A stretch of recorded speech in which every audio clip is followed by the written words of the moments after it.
Blog आहे जो की मोबाईलमध्ये शूट करतोय आपण. आणि इथूनच आपल्या घरापासून एक 20 किलोमीटरवर एक गोरडेश्वर करून एक छोटासा ट्रेक आहे जो की अर्ध्या पाऊण तासाचा आहे की म्हणजे ट्रेक करायचा.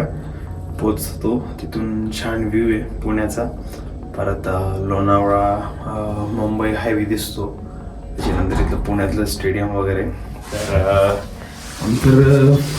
लवकर उठू लवकर निघू. बट सीन असं आहे लवकर निघू उजेडच पडलेलं नाही आहे. अजून आम्हाला उजेड पाहिजे होतं कारण की एवढ्या अंधारात ट्रेक करून कायच करणार नाही का. तर यस हाय बऱ्यापैकी उजेड पडलाय आता. आणि इकडं आपली धन्नो यो अरे तर बघ ही मांजर ना साली तिचे पाय तर बरोबर उमटता.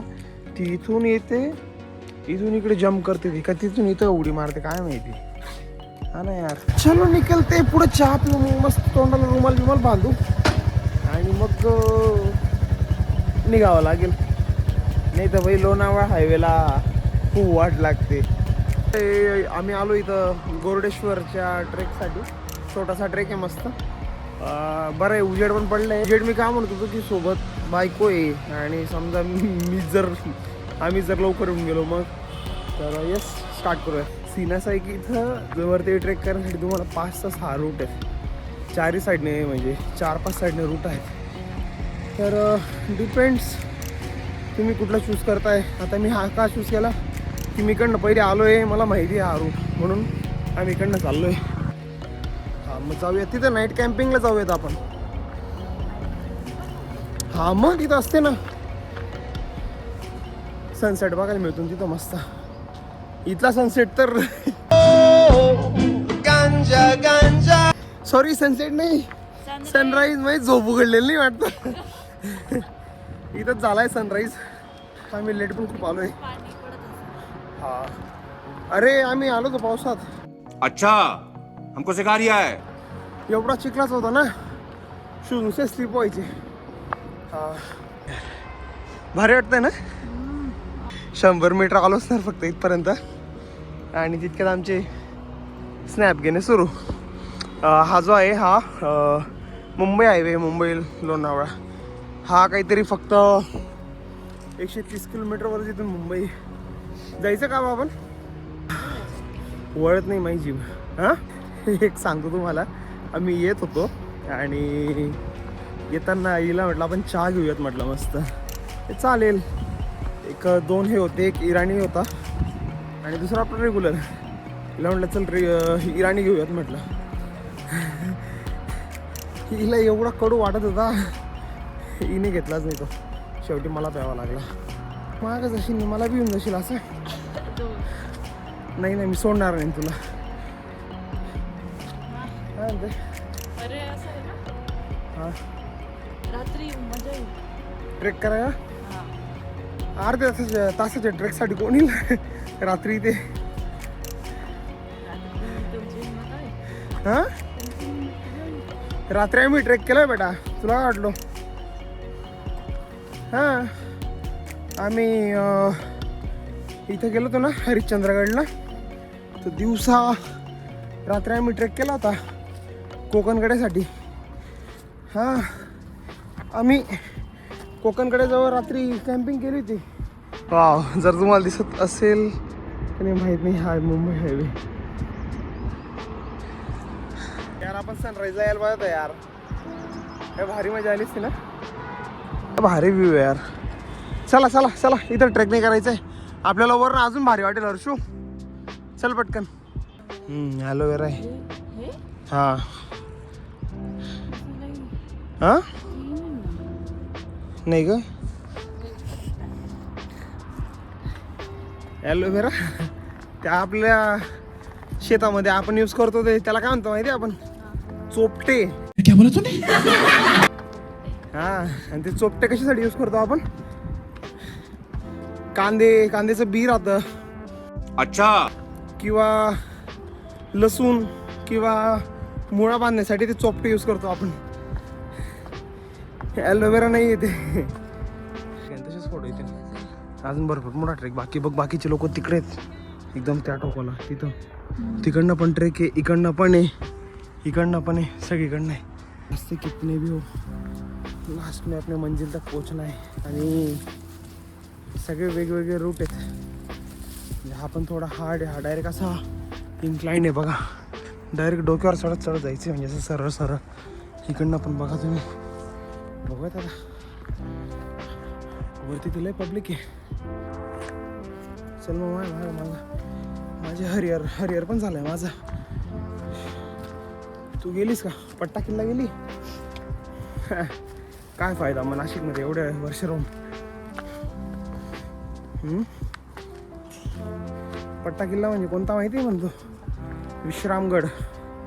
तिथं महाराज युद्धानंतर आराम करायला जायचे. का? तिथं पट्टा किल्ला आहे ना, उन्हाळ्यामध्ये पण एवढा थंड राहतो ना, तर तिथं खूप लवकर रिकव्हरी व्हायची म्हणून. ट्रेकला एवढा वेळ बसू ते चालणार नाही. अगं ते बघ ती गणपती बाप्पाची मूर्ती तिथं.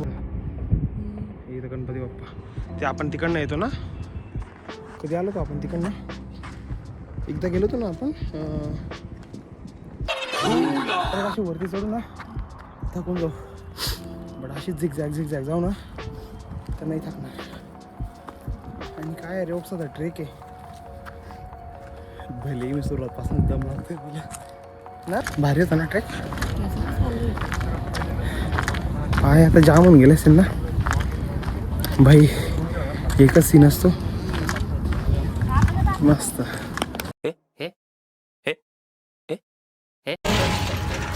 क्या काय मस्त गॅस.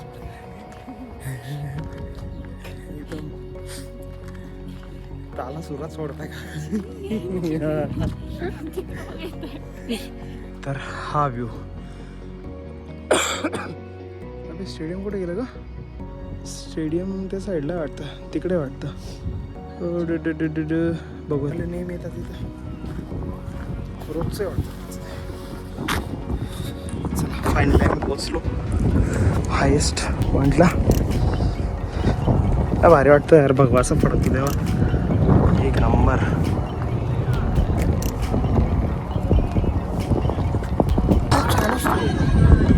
खूप छान असतं. आपलं बीटरूट नाही आहे, आवळा आहे. आवळा आणलाय. बीटरूट तर आपण असंही घरी घेतो थोडा.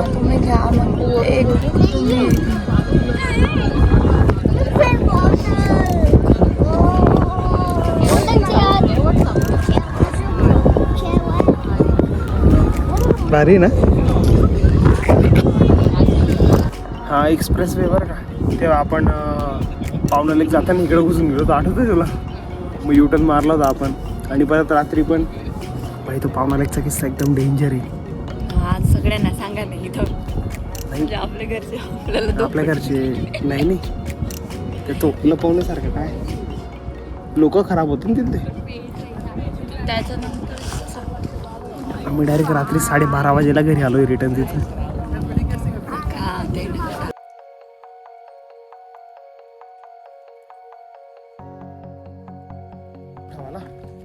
इथून मग आपण पुढचा ट्रेक इथेच करूयात. जवळच एक विसापूर आहे आणि विसापूरच्या समोर आहे कुठं बोललो यार मी, विसापूर लोहगड. मध्ये मध्ये असं होतं भूला. साप काही तो वाघ पण सोडलेत माहिती आहे तुला? अरे हो ना, हळू या. इथं वाघ पण येते. फायनली थोडासा बरा रस्ता लागला. हा धरायला आवडत नाही तुला असं धरून चालतो आता. भले भले डांगा डालो ना, दोनों टांगा से ऐसे भले भले डांगा डालो. चलो जल्दी जल्दी. मी फक्त एवढाच डिस्टन्स टाकते बघा असं. मग टाक की मोठे मोठे.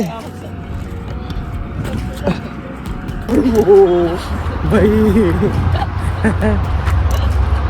मी तर वाढलो. तर संपलाय आपला ट्रेक. सक्सेसफुली आम्ही कंप्लीट केला आहे आणि लवकरच जाऊयात पुढच्या ट्रेकसाठी. तर तुम्हाला हा व्हिडिओ कसा वाटला हे नक्कीच कमेंटमध्ये सांगा. आणि तुम्ही मुर्डेश्वरला किती वेळा आलेत पुण्यापासून तर ते पण सांगा. आणि पुढच्या ट्रेकला तुम्हाला जर आमच्यासोबत जॉईन करायचं असेल तर तुम्ही नक्कीच येऊ शकतात. तर यस, तब तक के लिए बाय बाय, जय श्री राम.